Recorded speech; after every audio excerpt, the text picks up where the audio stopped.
I played around an hour of Vampire the Masquerade Bloodlines 2, and its coolest narrative feature is that it's about a boomer vampire.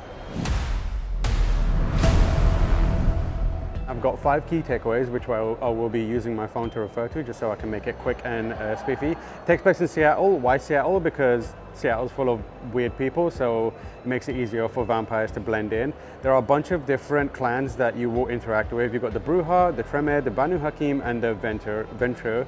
They all have their own unique kind of abilities and the way they kind of have interpersonal dynamics with each other. Another key takeaway is, surprisingly, it's a noir detective story. The other key takeaway, you play 2 characters in one. You actively are the nomad, but inside the nomad's brain is another vampire that was recently killed named Fabian. And the whole point of the experience is you're trying to solve the murder of Fabian and figure out what the hell is going on. And key element of Vampire the Masquerade is maintaining the masquerade. So that is a very, very important gameplay mechanic.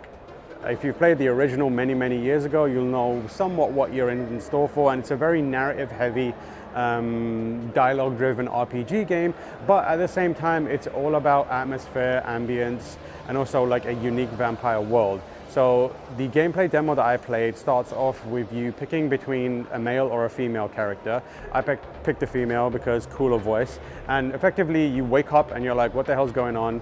I've been asleep for a long time. Why am I here? How did I fall asleep? How has the world changed around me in the time I've been asleep? And when I said earlier that it's about a boomer, this character, the nomad, has been asleep for so long that when you reappear, the world is strange and alien. Technology has advanced, both in terms of the technology that you interact with and how that technology impacts you as a vampire and vampires as a species. So now you've got to figure out what the hell guns are, because guns exist now. There's a computer now, so what is that? And to help you guide you through it and guide the nomad and both you as the player through it, you have Fabian, who's another vampire who was killed under mysterious circumstances, has just learned that he was killed under mysterious circumstances, doesn't know why he is killed. He's inside your head and help kind of like explain everything that is happening to you. The area that I played was at the very start of the game. So after killing a few random security guards that suddenly happen upon me, you go out into Seattle and it's an open world. I don't want to say it's a completely open world. It was somewhat linear in how we could go through it, and it's like contained areas, which is kind of similar to the original Vampire the Masquerade Bloodlines. But my whole first mission was to find Fabian, use my vampiric abilities to follow like a trail and find my way back to Fabian's body and figure out what happened there. Along the way, I had the opportunity to like scale buildings and interact with other characters, NPCs. The key part of it is that you need to be careful about what you do when and who sees you, because like I said earlier, there is the idea of the masquerade, which is making sure that you're not doing anything that pulls the veil down on vampire society and gives the game a way to reveal to humans that you exist and you've integrated into society, and in many ways you kind of control it and feed off of it, for want of a better phrase. When I was playing, there was a moment where I was taking a shortcut to get to my key point by climbing the side of a building, but someone saw me do it, and when I came out on the other side, I went into like a vampire run, which allows you to almost parkour over obstacles in the environment. And I wasn't paying attention to the meter that tells you how much of the masquerade you're kind of like breaking down. And by the time I got to the point where I was trying to go to, everyone knew where I was. Cops were there, people were like attacking me, and I didn't last very long.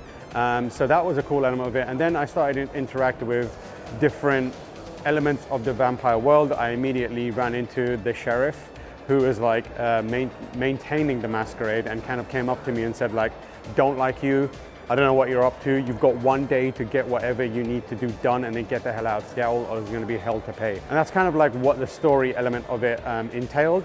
In terms of gameplay interactions and mechanics, other than the traversal stuff, there's some basic combat stuff. You have like a melee attack. You're a vampire, so very powerful. So if you're attacking humans, just a single punch will send them like ragdolling around like corridors and away from you.